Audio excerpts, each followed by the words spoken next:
That's gonna make your breath stink. You might be right. You know what else makes your breath stink? Porphyromonas gingivalis.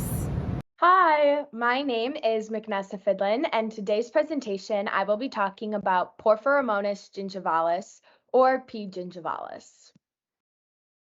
So, a bit on the morphological description. P. gingivalis is gram-negative, which means that it has a thin peptidoglycan layer and an outer membrane with LPS.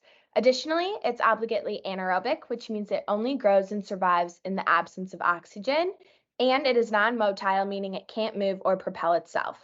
It is non-spore forming, meaning that it does not produce spores, and it is rod-shaped or coccobacilli. In broth culture, it is actually coccobacilli.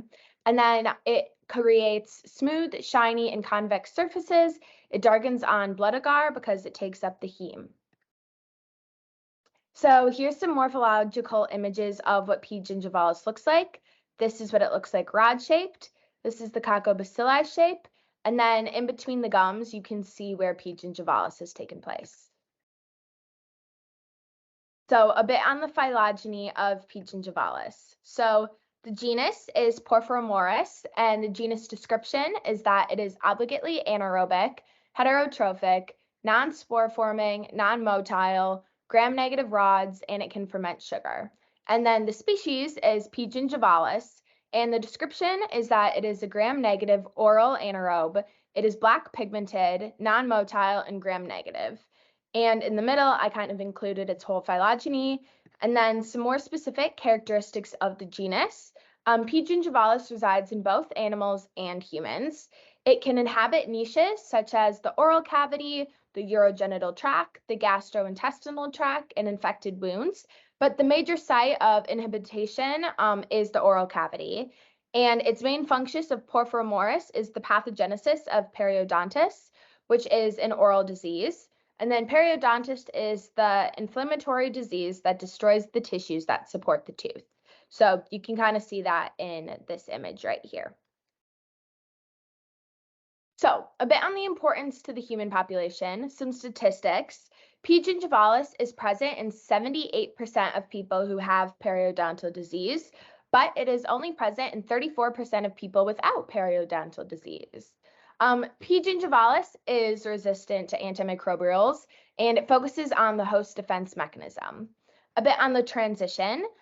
In patients with periodontal disease, P. gingivalis will alter the entire microbial community and cause bacterial dysbiosis, which is a point of concern. And then regarding iron, P. gingivalis needs iron from the red blood cells hemoglobin, and this reduces the host's amount of free iron.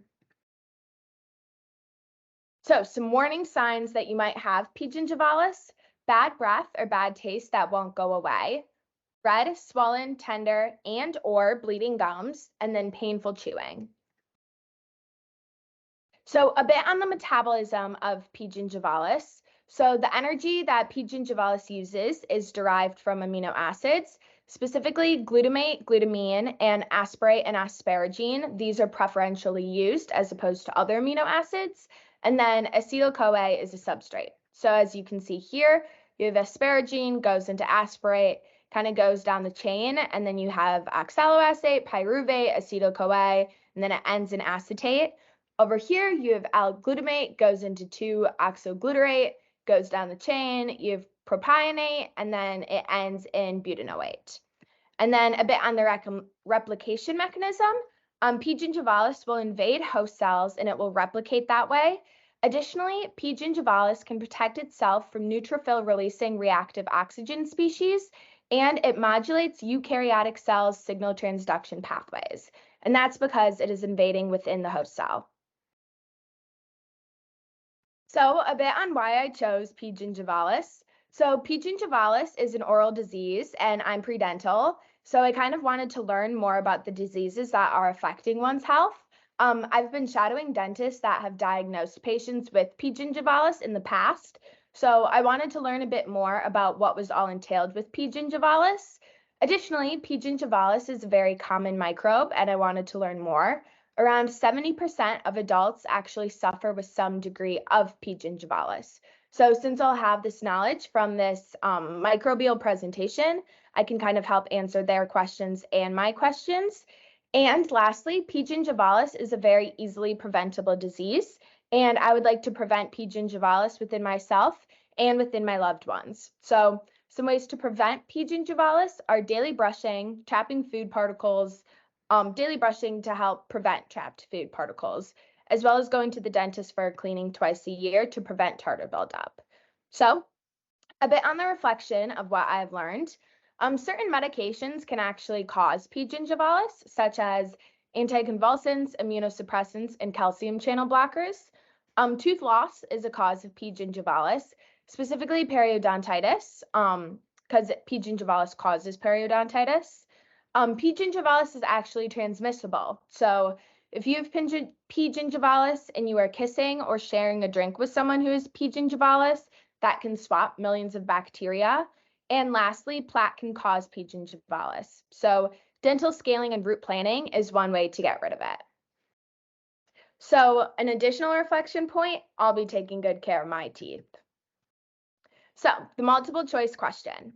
You are a world-renowned Marquette University microbiologist. While at Thanksgiving dinner, your relatives are discussing politics, and your grandma just asked you when you're getting married and having kids. You escape the dinner table and retreat to the bathroom to hide. While in the bathroom, you receive an email from Dr. Jones, a local dentist. She is concerned that one of her patients has P. gingivalis. She wants your help determining if this is the disease that the patient has. Based on a microbial culture from the patient, what characteristics would confirm that her patient has P. gingivalis? Is it A, when placed in an oxygen-rich environment, the culture rapidly grew and formed rod-shaped bacteria? Is it B, the bacteria was analyzed and a thick layer of peptidoglycan was detected, LPS was not present? Is it C, the patient had been to a party and was sharing drinks with friends, the disease progressed and the patient experienced tooth loss? Or is it D, when placed on an agar plate, spores began to form. Additionally, the bacteria became motile? Well, the correct answer is C. The patient had been to a party and was sharing drinks with friends. The disease progressed and the patient experienced tooth loss. So, thank you for enjoying my presentation, and send me an email if you have any questions. Thank you. Bye. You know, after that great presentation, I think I might need to put these back.